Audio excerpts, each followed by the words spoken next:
제가 좀 이제 아침 저녁으로 선선해지는 것 같습니다. 이제 우리 교회 또 이제 피아노가 들어와갖고 어떻게 피아노 반주를 하니까 찬양이 더 잘 되는 것 같습니까?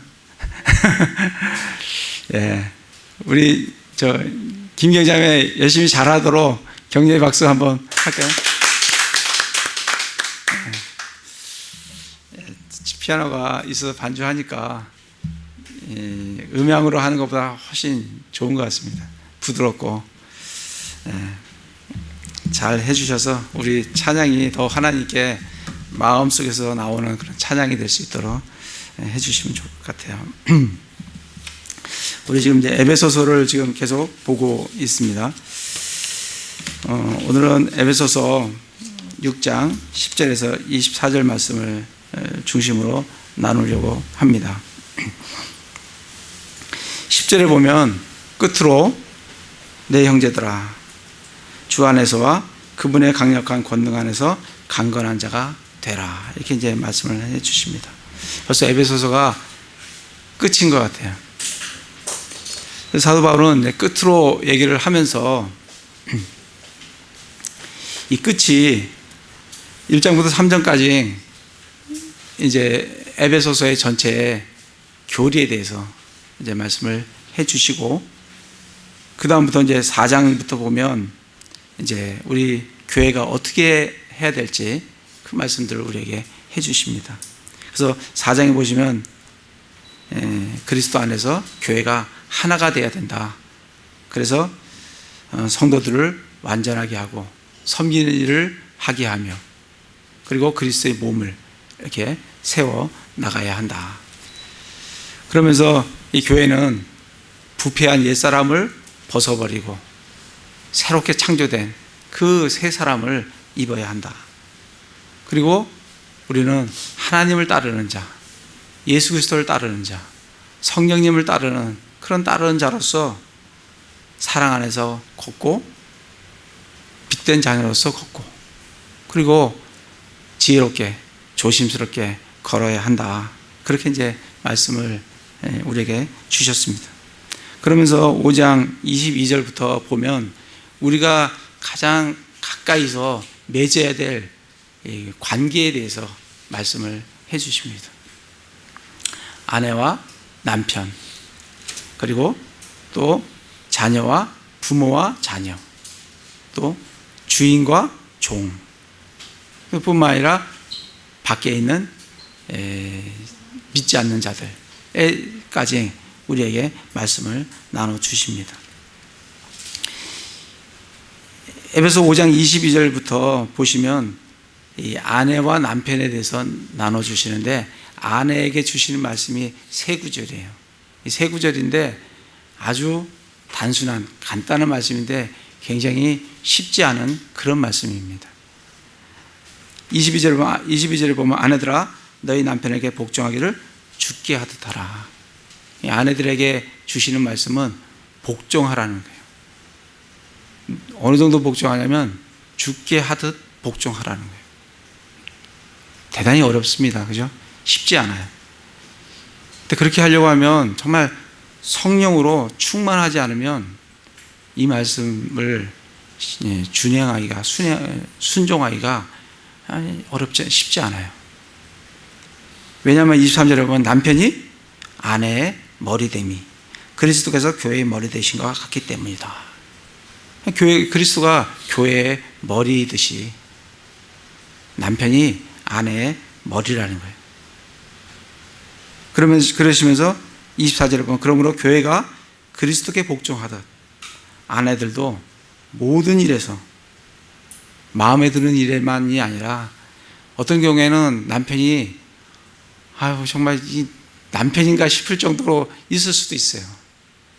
그렇다 하더라도 모든 일에서 아내는 남편에게 복종하라는 거예요. 그게 성경 말씀의 가르침이에요. 이게 남편이 존경스러워서만이 남편에게 순종하는 거 아닙니다. 좀 부족하고 연약하고 여러 가지 어렵더라도 아내는 남편에게 순종하라고 그렇게 우리를 창조하셨어요. 그래서 그렇게 말씀을 해 주십니다. 그러니까 이게 굉장히 쉽지가 않아요. 그렇지만 하나님의 말씀이기 때문에 우리 자매님들은 순종을 하셔야 됩니다. 그리고 남편들에게 25절부터 남편들에게 이제 말씀을 해 주세요. 남편들아, 너희 아내 사랑하기를 그리스도께서 교회를 사랑하사 교회를 위하여 자신을 주신 것 같이 하라. 남편들은 아내를 사랑하는데 어느 정도까지 사랑하냐면 자기 목숨 내놔야 돼요. 자기 생명 내놓아야 됩니다. 예수님께서 우리를 위해서 생명을 내어 놓았듯이 남편들은 자기 아내를 위해서 생명 내어 놓을 각오를 하시고 아내들을 사랑하라는 겁니다. 예수님이 교회를 사랑한 것 같이. 26절에 보시면 이것은 그분께서 말씀을 통해 물로 씻음으로 교회를 거룩히 구별하고 정결하게 하려 하심이라. 예수님께서 말씀을 통해 물로 교회를 씻습니다. 그래서 교회를 거룩하게 하고 거룩히 구별하고 정결하게 해요. 이게 예수님께서 우리를, 이 교회는 항상 정말 예수 그리스도의 신부로서 어떻게 해요? 거룩하고 구별되고 정결한 그러한 모습이 되어야 되는 게 교회예요. 그렇게 말씀으로 늘 우리 자신을 말씀의 물로, 우리 더럽혀지잖아요. 연약하기 때문에 더럽혀집니다. 그럴 때마다 말씀의 물로 깨끗하게 우리를 씻어주신다고요. 또 그렇게 지금 이게 남편에게 주시는 말씀이에요. 남편들이 아내들을 그렇게 더럽혀졌을 때 그리스도가 교회를 씻듯이 남편이 아내들을 말로, 말씀으로 씻어 주어야 된다라고 말씀을 해 주십니다. 그러려면 남편들이 이 하나님 말씀에 대해서 명확한 확신과 그리고 말씀에 대한 높은 말씀에 대한 말씀의 지식들을 가지고 있어야 돼요. 그렇지 않고 어떻게 아내들을 그 말씀의 물로 권면하고 이렇게 씻어줄 수가 있겠습니까? 남편인데 사실은 한국 교회에 보면 남편들보다 아내들이 더 말씀에 더 간절하고 그런 걸 볼 수가 있어요. 남편들은 정말 분발하셔야 돼요. 정말 가정의 가장으로서, 가정을 전체적으로 주관하는 자로서 그리스도의 주관, 권위 아래 그렇게 하는 자로서 정말 아내들을 말씀의 물로 씻을 수 있도록 그렇게 남편들은 말씀에 정말 깨어 있어야 됩니다. 또 27절에 보면 또 그것을 점이나 주름이나 그런 것이 없는 영광스러운 교회로 자기를 위해 제시하려 하심이며 교회가 거룩하고 흠이 없게 하려 하심이라. 우리는 나중에 예수 그리스도께서 공중에 재림을 하시면 우리 교회는 들림을 받습니다. 그리고 죽은 자들은 부활해서 하늘로 끌려 올려지게 돼요. 그때 우리 교회인 이 신부는 예수 그리스도께 정말 아름다운 신부로 예수 그리스도께 정결하게 거룩하게 그렇게 구별되어서 점도 없고 흠도 없게 제시되어집니다. 그렇게 제시되어질 수 있도록 우리 교회는, 우리 교회 지금 주님의 몸된 교회는 이 땅에서 점도 없고 흠도 없고 정말 거룩하게 정결된 그런 깨끗한 그런 모습으로, 그래서 늘 말씀으로 우리 자신을 씻는 거룩한 그런 삶을 추구해야 된다라고 말씀을 해 주십니다. 28절에 보면 이와 같이 남자들도 마땅히 자기 아내를 자기 몸같이 사랑할지니 자기 아내를 사랑한 자는 자기를 사랑하느니라. 우리 자신을 보면 우리가 우리 스스로 우리 몸을 얼마나 사랑합니까? 정말 조금만 아파도, 그죠? 뭐 자기 몸이 남은 뭐 죽을 병에 걸려도 내 조금 상처 하나 난 게 더 아파요. 그렇게만큼 우리 몸을 우리가 사랑한다고요. 그렇게 몸을 사랑하듯이 누굴 사랑하라고요? 아내를 사랑하라고. 우리에게 그 말씀을 주시고 있습니다. 그래서 아내를 사랑하는 자는 자기를 사랑하는 거다. 이렇게 말씀을 해주세요. 29절에 보면 지금까지 아무도 자기 육체를 미워한 적이 없고, 우리가 우리 몸을 미워하겠습니까? 얼마나 우리 몸을 잘 보존하려고 애씁니까? 없고 오히려 그것을 양육하고 소중히 여기기를 주께서 교회에게 하신 것 같이 하나니, 주께서 교회에게 한 것 같이 우리도 우리 몸을 그렇게 사랑하듯이 우리가 아내를 그 내 몸같이 사랑해야 된다고 말씀을 해주고 계십니다. 30절에 보면 우리는 그분의 몸과 그분의 살과 그분의 뼈에 속한 자들이니라. 31절에 보면 이런 까닭에 남자가 자기 아버지와 어머니를 떠나 자기 아내와 결합하여 그들 둘이 한 육체가 될지니라. 이 남자는 결혼하기 전까지는 누구의 권위 아래에 있냐면 아버지의 권위 아래에 있습니다. 아버지는 누구의 권위 아래에 있냐면 그리스도의 권위 아래에 있어요.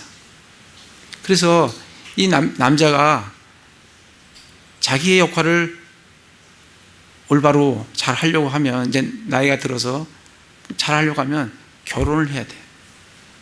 결혼을 해서 이제 이제 그 아버지의 권위가 아니라 이제 떠나서 아버지와 어머니를 떠나서 이제 누구의 권위 아래?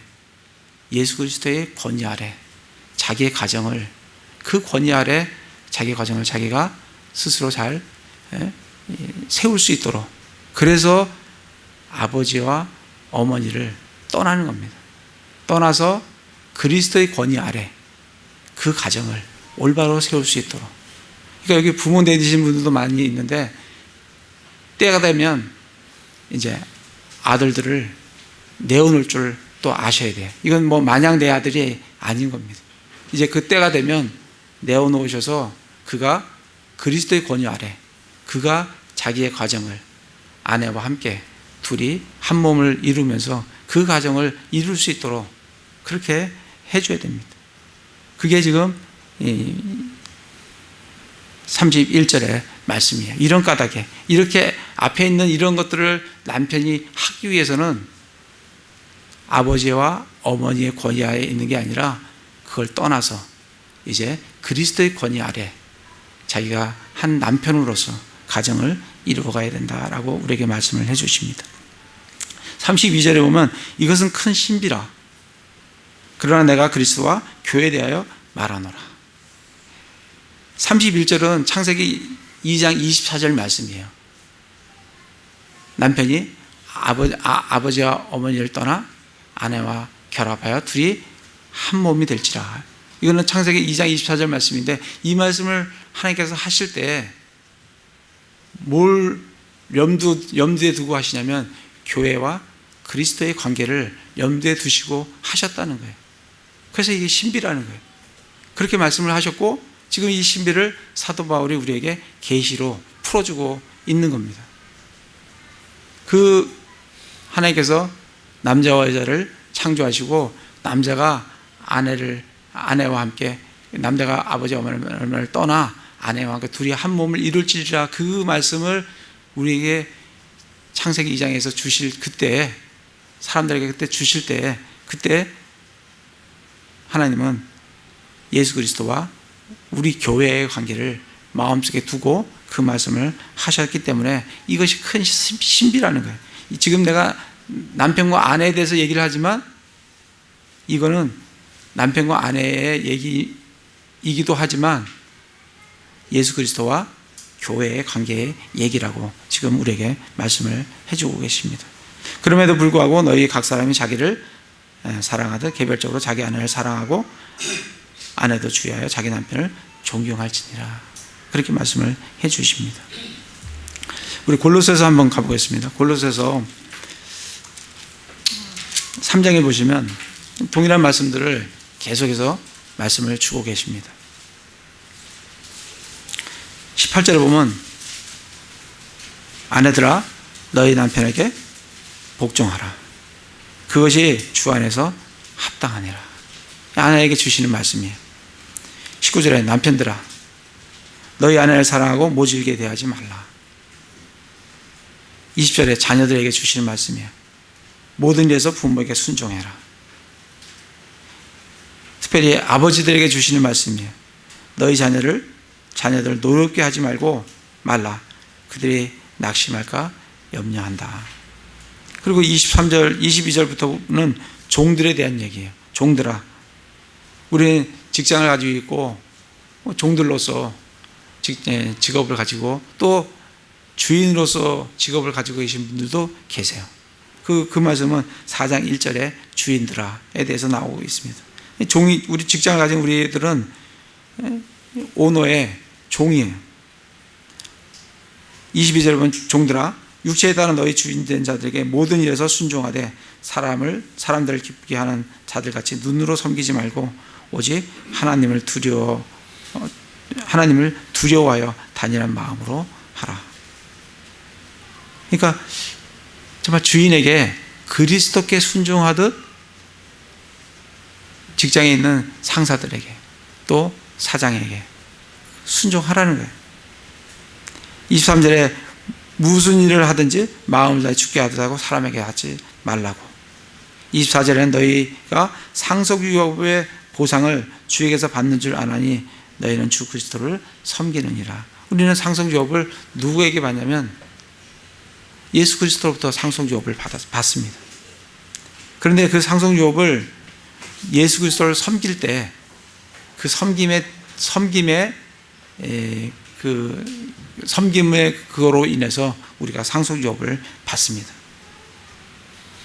그런데 우리가 직장에서 상사들에게 정말 마음을 다해서 죽게 하듯 그렇게 섬길 때 그 직장이 그냥 내 생계를 위한 그런 직장이 아니라 그 섬김을 통해서 그 상사에게 순종함을 통해서 내가 누구를 섬기고 있냐면 예수 그리스도를 섬기고 있다는 겁니다. 그래서 그거로 말미암아 내가 상속유업을 받게 된다는 거예요. 그러니까 우리 직장에서 상사들 할 때 일을 할 때 깍듯하게 그의 명령이 죄가 아니라면 우리는 그에게 순종을 해야 돼요. 그게 성경의 가르침이에요. 눈으로 사람을 기쁘게 하려고 눈으로 눈치 보면서 일하는 것이 아니라 마음을 다해서 올바르게 정직하게 그렇게 일을 해야 된다라고 우리에게 말씀을 해주고 계십니다. 또 주인들에 대해서는 4장 1절에 주인들아 너희 종들에게 정당하고 공정하게 한 것을 베풀며 너에게도 하늘의 주인이 계심을 알라라고 주인에 대해서도 말씀을 해주고 계십니다. 4장 5절에 보면 밖에 있는 자들에게, 이건 믿지 않는 자들에게요. 믿지 않는 자들에게는 우리가 어떻게 해야 되느냐? 믿지 않는 자들에 대해서는 시간을 되찾으며 지혜롭게 걸으라는 얘기예요. 시간을 되찾으라는 얘기는 지난번에 우리 말씀을 나눴습니다. 그들에게 많은 시간들을 낭비하지 말라는 거예요. 정말 믿지 않는 자들과의 관계는 중요한 복음을 전하기 위한 관계라면 우리가 그 시간들을 충분히 내야 됩니다. 그러나 그렇지 않은 관계라고 하면 지혜롭게 시간들을 되찾으라고 우리에게 말씀을 해주고 계십니다. 베드로전서 한번 가보겠습니다. 베드로서 3장에 보시면 나중에 한번 3장을 잘 읽어보시면 남편들에 대해서 아내들에 대해서 말씀을 해주고 계세요. 1절에 보면 아내들아 이와 같이 너희도 너희 남편에게 복종하라. 이것은 누가 말씀에 순종하지 아니하여도 그들 또한 말없이 아내의 행실을 통해 얻고자 함이니. 남편이 믿지 않는 사람이에요. 그렇다 하더라도 아내가 그의 말에 순종하면서 그의 행실을 보이면 그 남편이 돌아온다는 거예요. 그러니까 아내의 역할이 굉장히 중요해요. 나머지 읽어보시고 7절에 보면 남편들아 하면서 남편들에게 말씀을 주십니다. 이와 같이 너희도 지식에 따라 그들과 동거하고. 우리는 아내와 함께 삶을 나눌 때 지식에 따라 나누어야 한다는 거예요. 지식이라는 것은 하나님의 말씀이에요. 그러니까 말씀에 따라 판단하고 말씀에 따라 서로 위로하고 격려하고 말씀에 따라 결정하고 그렇게 말씀에 따라 아내와 동거하라는 얘기예요. 그러니까 남편들이 얼마나 이 하나님 말씀에 깨어 있어야 되냐고요. 깨어 있어야 올바른 결정들을, 판단들을 하실 거 아니에요.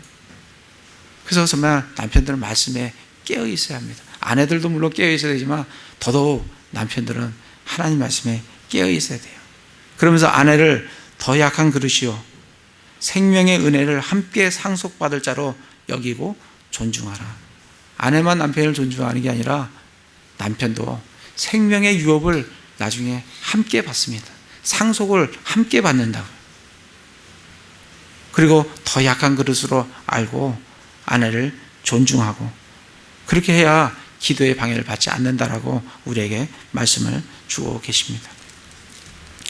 다시 에베소서로 와서 그렇게 이제 아내와 남편에 대해서 얘기를 하고 6장에 보시면 1절부터 보시면 자녀들에게 아까 말씀한 대로 순종해라. 부모에게. 그 다음에 아버지들은 자녀들을 노엽게 하지 마라. 종들은 상사들에게 복종하고 순종해라. 그리고 주인들 9절에 보면 너희 주인들아 그들에게 같은 일들을 행하고 종들에게 올바로 공정하게 잘 행하라는 겁니다. 그렇게 이제 관계에 대해서 쭉 얘기를 하고 그러면서 끝으로 이제 마지막 이제 권면의 말씀을 우리에게 주십니다. 이 마지막 권면의 말씀은 우리가 영적 전투를 하는 군사에 대해서 말씀을 우리에게 해주고 계세요. 5장에서는 우리가 예수 그리스도의 신부다, 아내다 이렇게 말씀을 그래서 아내로서 거룩하고 정결해야 되는 그런 교회를 말씀을 해주시고 있는 반면에 이 6장에서는 이제 교회는 군사다, 싸우는 자들이다 이렇게 우리에게 말씀을 해주고 계십니다. 10절에 보면 끝으로 내 형제들아 주 안에서와 그분의 강력한 권능 안에서 강건한 자가 되라. 우리는 강건한 자가 되어야 되는데 이 강건한 자가 어떻게 되냐면 주 안에서와 그분의 강력한 권능 안에 있을 때 우리는 강건한 자들이 됩니다. 내 스스로 내가 뭐 힘을 키워서 내가 강건한 자가 되는 것이 아니라 주 안에서와 그분의 강력한 권능 안에 우리가 있을 때 우리는 강건한 자들이 됩니다. 우리 지금 에베소서 쭉 말씀을 보고 왔으니까 에베소서 1장을 한번 가보겠습니다. 에베소서 1장에 보시면 1장 19절에 보면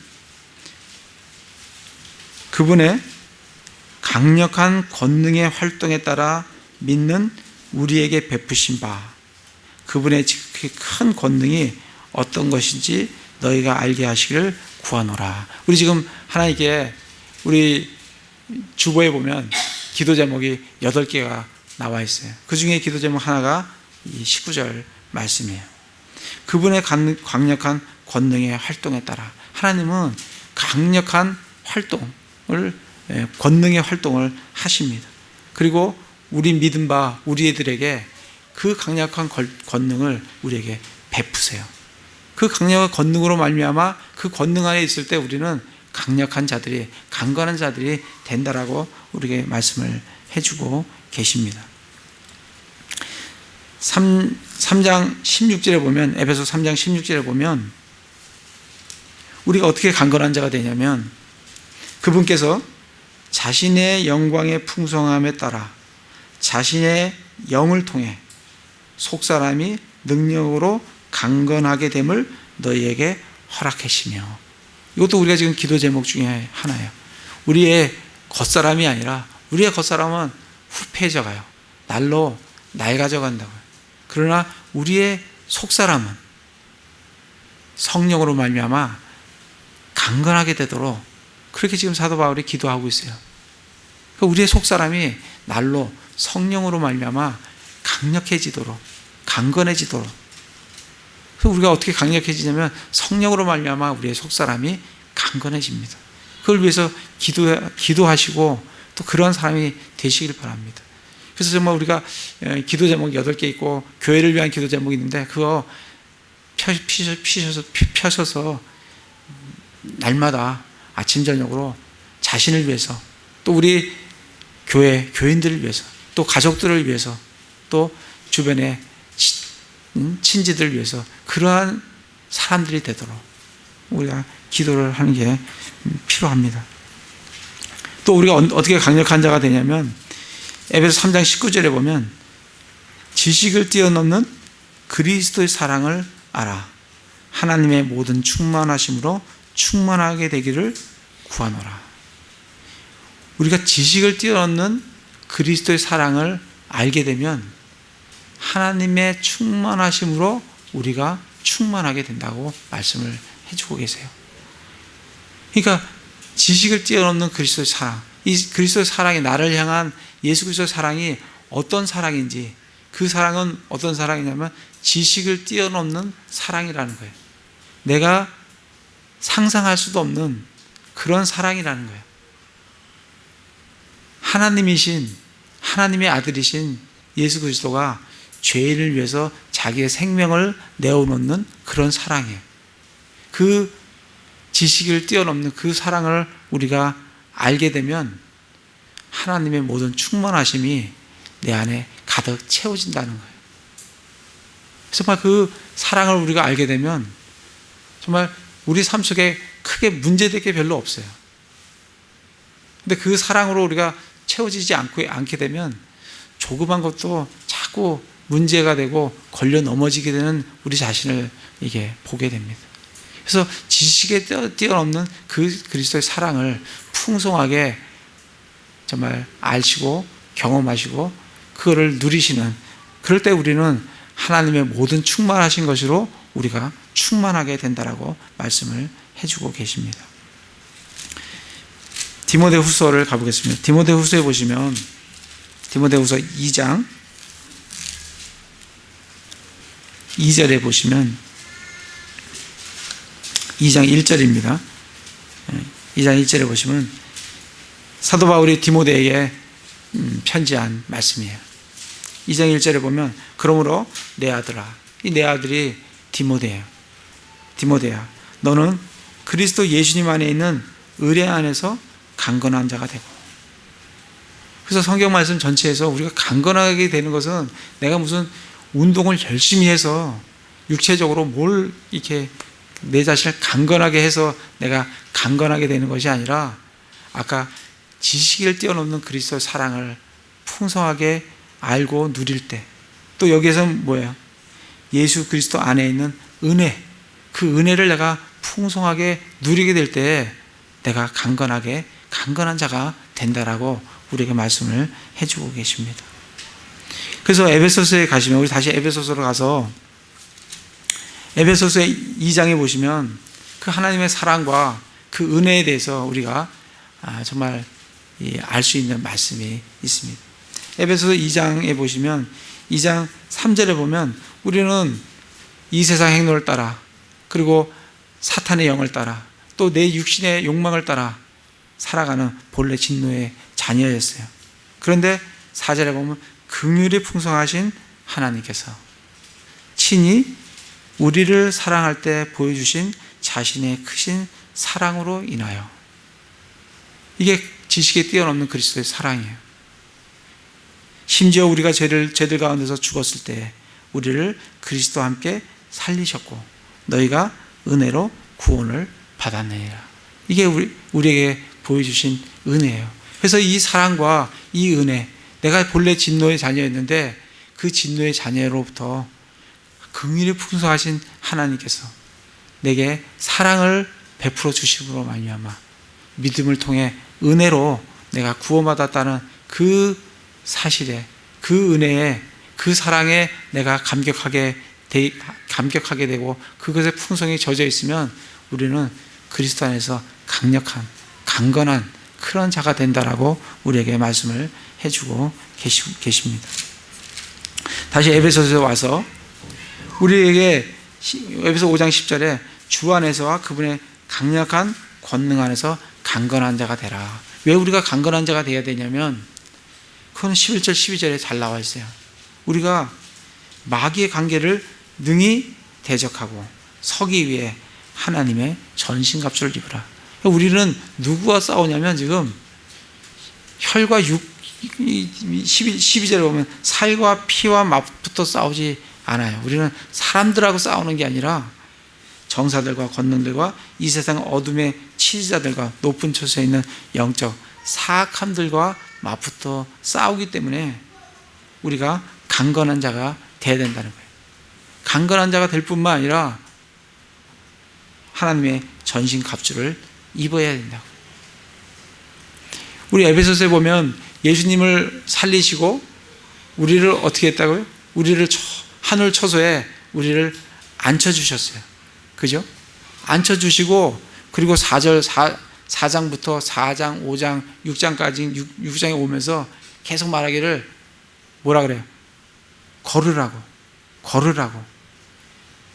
그래서 빛된 자녀로서 사랑 안에서 그리고 주의 깊게 하나님을 따르며 예수 그리스도를 따르며 성령을 따르며 걸으라고 말씀을 하시는데 6장에 와서는 이제 서서 버티고 싸우고 이겨내라는 거예요. 그래서 앉혀주신 거는 우리가 지금 이미 앉혀져 있지만 우리는 나중에 가서 안식을 누리며 앉게 될 겁니다. 이 땅에서는 우리가 따라가야 돼요. 걸어가야 돼요. 그리고 어느 순간에는 서서 버티고 싸우고 능히 이겨내야 되는 순간들도 우리에게 많이 있다는 겁니다. 그래서 지금 그 말씀을 지금 11절, 12절, 13절, 14절, 14절에 보면 그런즉 서서. 그래서 영어로 보면 앉는 건 sit이에요. 그 다음에 걷는 것은 walk예요. 걸으라는 얘기예요. 여기서는 stand 하라는 얘기예요. 딱 버텨 서란 얘기예요. 이 버텨 서서 능히 이겨내기 위해서 우리에게 필요한 것은 우리가 강건한 자가 되는 거예요. 또 하나는 하나님께서 우리에게 주신 하나님의 전신갑주를 입는 거예요. 그럴 때 우리는 딱 버텨 서서 이겨낼 수가 있습니다. 지금 계속 말씀하시는 게 11절에 보면 마귀의 관계를 능히 대적하여 서기 위해, 13절에도 보면 악한 날에 능히 버텨내고 모든 일을 행한 뒤에 서기 위해, 14절에도 그런즉 서서, 이렇게 우리에게 아주 군사로서 해야 될 것들을 우리에게 말씀을 해 주십니다. 그러면서 우리가 잘 알고 있는 하나님의 전신갑주에 대해서 말씀을 해주고 계세요. 첫 번째 전신갑주의 첫 번째가 진리로 너희 허리를 동여매고, 진리로 허리를 동여매는 거예요. 진리가 뭐예요?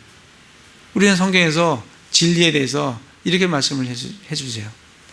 내가 곧 길이요 진리요 생명이니. 예수님이 진리라고 말씀을 해주십니다. 요한복음 17장 17절에도 보면 아버지의 진리로 저들을 거룩하게 하옵소서. 하나님의 말씀은 진리니이다. 하나님 말씀이 진리고 그리고 예수 그리스도가 진리예요. 그 진리로 허리를 동여매라는 거예요. 우리가 이게 옷을 입을 때 보면, 저도 아침에 옷을 딱 입을 때 보면 이 와이셔츠를 안에다 넣고 벨트를 딱 이렇게 채우면 자세가 이렇게 탁 나옵니다. 근데 이 벨트를 안 채우면 이게 자세가 안 나와요. 이 벨트를 동여매는 거예요. 이게 지금 전투 준비 자세를 갖추는 겁니다. 벨트를 딱 채우는 거예요. 근데 우리가 누구와 싸우냐면 예수님이 진리시고 하나님의 말씀이 진리인데, 우리가 누구와 싸우냐면 아까 영적인 사악함들과 우리가 싸운다라고 되어 있죠. 근데 그 사악함이 어떤 존재냐면, 요한복음을 한번 가보겠습니다. 요한복음 8장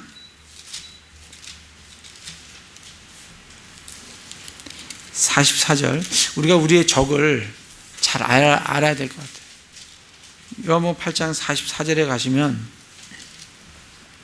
너희는 너희 아비 마귀에서 났으므로, 이게 유대인들에게 하시는 말씀이에요. 너희 아비의 욕망들을 행하려 하느니라. 그는 처음부터 살인자요 자기 속에 진리가 없으므로. 그러니까 이 마귀에게는 진리가 없어요. 사탄에게는 진리가 없습니다. 그는 처음부터 살인자요, 자기 속에 진리가 없으므로 진리 안에 거하지 아니하고 거짓말을 할 때에 자기 것으로 말하나니 이는 그가 거짓말쟁이요 거짓의 아비이기 때문이라. 그래서 우리가 싸우는 대상의 우두머리가 마귀 사탄인데, 이게 누구냐면 거짓말의 명수예요. 거짓말의 고수라고. 그래서 요한계시록 13장에 보면 세상을 뭐라고 했어요? 속이는 자다 그랬어요. 이게 사탄이에요. 그러니까 이 속임수에 말려들지 않기 위해서는 우리가 진리로 허리를 딱 동여매야 됩니다. 그러니까 하나님의 말씀으로, 예수 그리스도로 딱 동여매야 돼요. 그리고 실제로 또 우리의 삶이 거짓이 아니라 정말 진리 가운데 살아가는 삶이 돼야 돼요. 내가 거짓말로 그냥 내 삶이 뒤범벅되어 있는데, 내가 거짓의 고수인 사탄하고 싸운다고 탁 나가면 사탄이 나보고 뭐라 하겠습니까? 잠깐 이거 와보라고.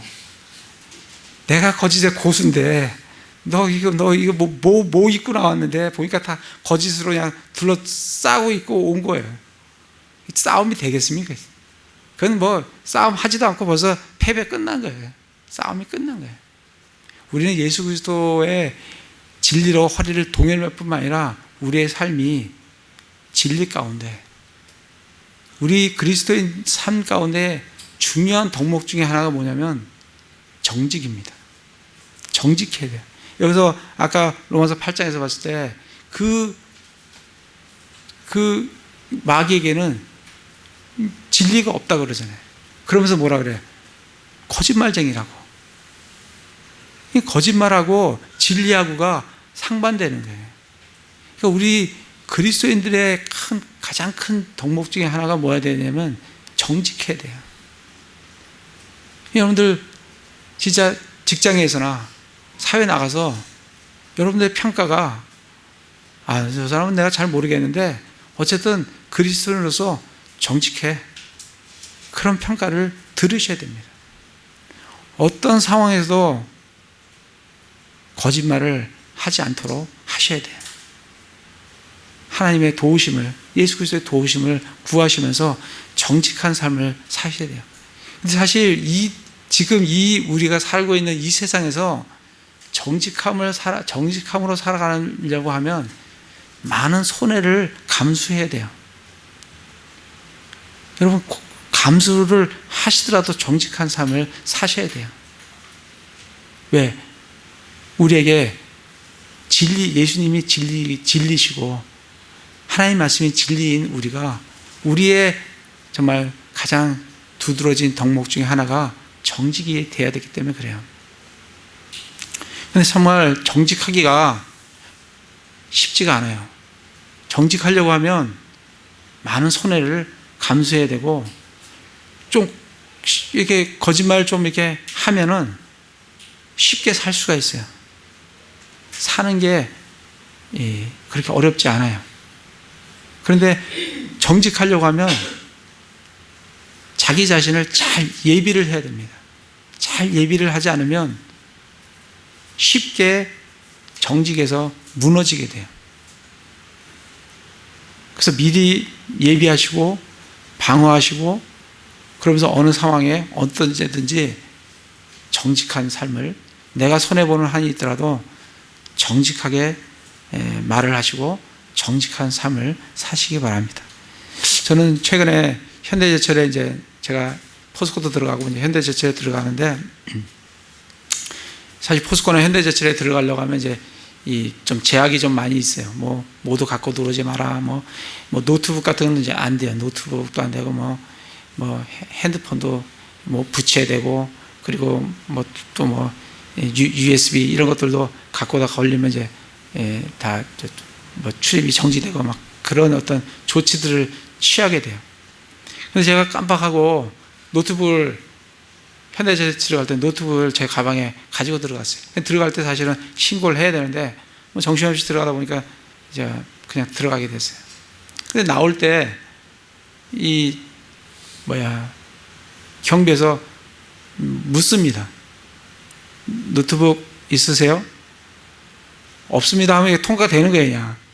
근데 이게 그렇게 말을 할 수가 없는 거예요. 노트북 있습니다 하니까 바로 걸렸어요.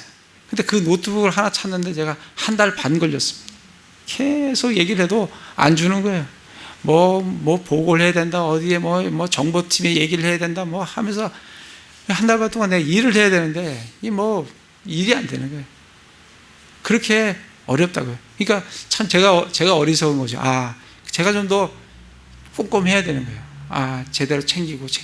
우리 이 땅에서 정직하게 살아가려고 하면 우리 깨어 있어야 돼요.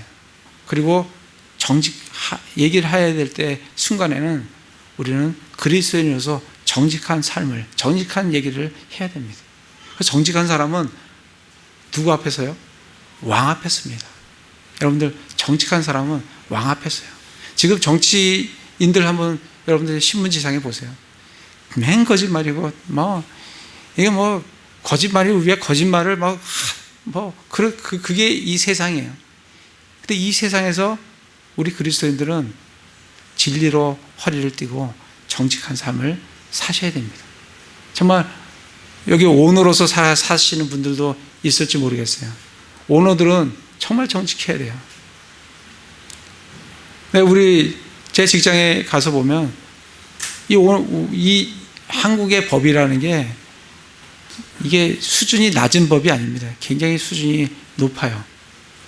그러니까 우리 오너가 이 제대로 법을 지키면서 사업하기가 쉽지가 않아요.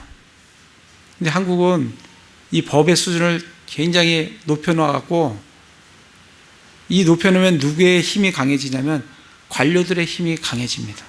왜냐하면 이 사업자들의 목을 질 수가 있어요. 그냥 법을 지키지 않도록 그냥 가만히 놔둡니다. 그러다가 어느 순간에 되면 목을 딱 잡습니다. 꼼짝없이 당해요. 그리스도인들이 이런 어떤 이런 세상에서, 이 한국뿐만이 아닐 거예요. 이 세상에서 우리가 살아간다는 게 굉장히 어려워요. 그리스도인으로서 사업하기가 정말 쉽지 않습니다.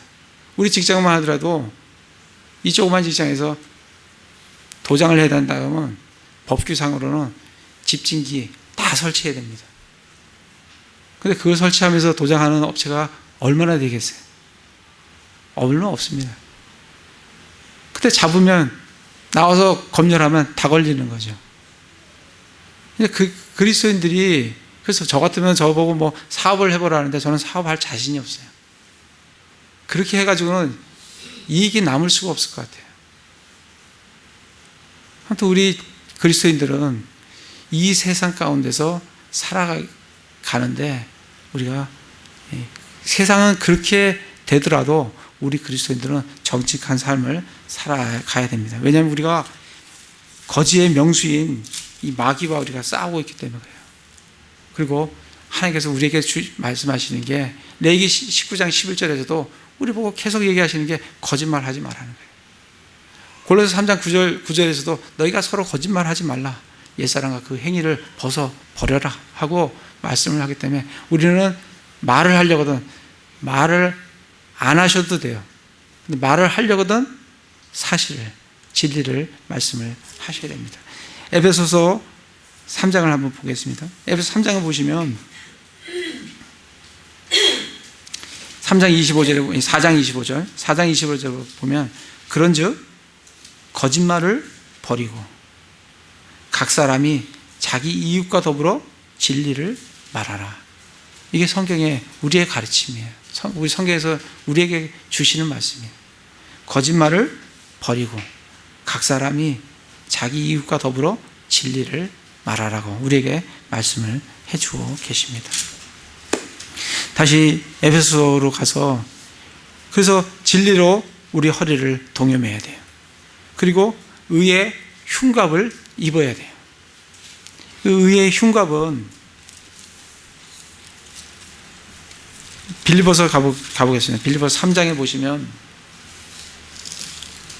이 의가 어떤 의냐면, 우리가 로마서에서 계속 이 의에 대해서 말씀을 많이 나눴습니다. 3장 9절에 보면 율법에서 난 내 자신의 의가 아니라, 그러니까 이 의를 입는 게 아니에요. 우리가 정직하게 살아야 되지만 내가 정직하게 산 그것이 내 의가 돼서 그걸 입어야 되는 게 아니라고요. 우리는 내가 정직한 삶을 살아야 되지만 우리는 진리로 허리를 띄어야 된다고요. 우리는 무슨 의를 입어야 되냐면, 율법에서 난 내 자신의 의가 아니라 그리스도의 믿음을 통한 의, 곧 믿음으로 말미암아 하나님에게서 난 의를, 이 의, 하나님의 의이신 예수 그리스도를 입어야 됩니다. 이걸 입지 못할, 이거 이제 우리가 의롭지 못할 때 우리는 하나님 앞에 자백을 통해서 다시금 예수 그리스도의 의를 우리가 입고 영적 전투에 나가야 될 줄로 생각을 합니다. 15절에 보시면 화평의 복음을 예비한 것으로 너희 발에 신을 신고, 우리는 영적 전투를 하는데 단순히 전투만 하는 게 아니에요. 우리는 전투를 하면서 뭘 해요? 화평의 복음을 전하는 대사들이라고요. 그래서 사도 바울이 19절에 보면 또 나를 위하여 내게 말하는 것을 허락하사 내가 담대히 울려러 복음의 신비를 알리도록 구해라. 자기 위해서 기도해 줄 것은 내가 복음의 신비를 말할 수 있도록. 그래서 20절에 이 일을 위하여 내가 결박당한 대사가 된 것은, 자기는 결박당한 대사라는 거예요. 결박당했지만 나는 지금 그리스도의 대사로 지금 내 직무를 다 하고 있다라고 말씀을 해주고 계십니다. 그래서 우리가 영적인 전투를 하지만 영적인 전투를 하면서 우리가 뭘 해야 되냐면 대사로서, 그리스도의 대사로서 화평의 복음을 전하는, 단순히 전투만 하는 게 아니라 사탄과 싸우면서 우리가 해야 될 게 뭐냐면 그리스도의 화평의 복음을 전하는 자들이에요. 근데 그걸 전하기 위해서는 뭘 해야 되냐면 예비해야 돼요. 예비해야 된다고. 그래서 베드로 전서 3장 15절에 보면 예비하라고 되어 있어요. 소망에 관한 이유를 묻는 자들에게서는 애들에게 대답할 것을 항상 예비하되 두려움으로 온유한 가운데 예비를 하라고 우리에게 말씀을 해주고 계십니다. 그리고 나머지 이제 믿음의 방패가 있고 구원의 투구가 있고 성령의 검, 하나님의 말씀이 있어요. 이건 뭐 우리가 너무나 잘 아는 그런 말씀이에요. 근데 이 전체에서 정말 우리가 좀 이 전신갑주 중에서 이 우리를 보호하지 않는 게 있어요. 우리의 등을 보호하는 건 없어요. 다 앞을 보고 보호하고 막고 싸우고 있는데 등을 보호하는 건 없습니다. 그거는 우리 그리스도인들은 돌아서는 자들이 아니에요. 무조건 앞으로 나아가는 겁니다. 우리의 막아주는 장비는 앞에 전신인데 앞이라고요. 뒤는 없습니다. 뒤를 돌아서는 순간 우리는 화살을 맞게 돼요.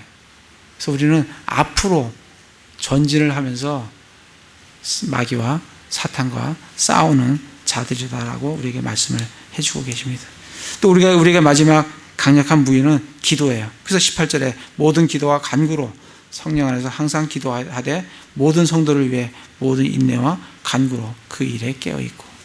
그러니까 중요한 또 무기 중에 하나는, 강력한 무기 중에 하나는 기도입니다. 그래서 우리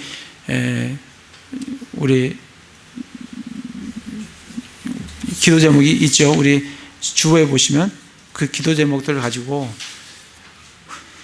우리가 교회에 나가야 될 방향과 목표, 그리고 기도 제목이 있는데 이 기도 제목을 가지고 열심히 기도를 해 주시기 바랍니다.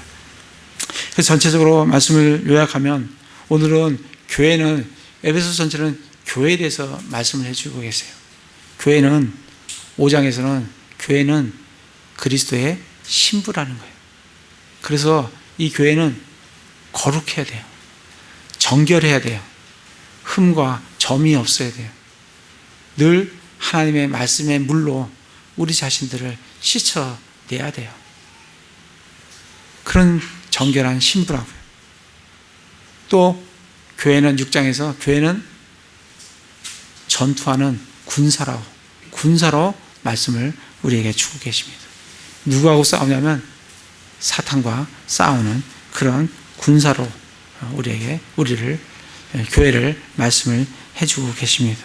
그래서 정말 우리도 이 세상에서 정말 그리스도의 신부로서 정결한 삶을 추구하시고 정말 사탄 마귀와 싸울 수 있도록 주 안에서 그 사랑 안에서 그 은혜 안에서 강건한 자가 될 뿐 아니라 하나님께서 우리에게 주신 전신갑주를 입고 정말 싸움을 하시는, 그러면서 싸움하면서 단순히 싸움만 한 게 아니라 그리스도의 대사로서 복음을 전해서 영혼들을 구원하는 그러한 삶을 사시는 형제 자매들 다 되시기를 기도를 드립니다. 제가 기도하겠습니다.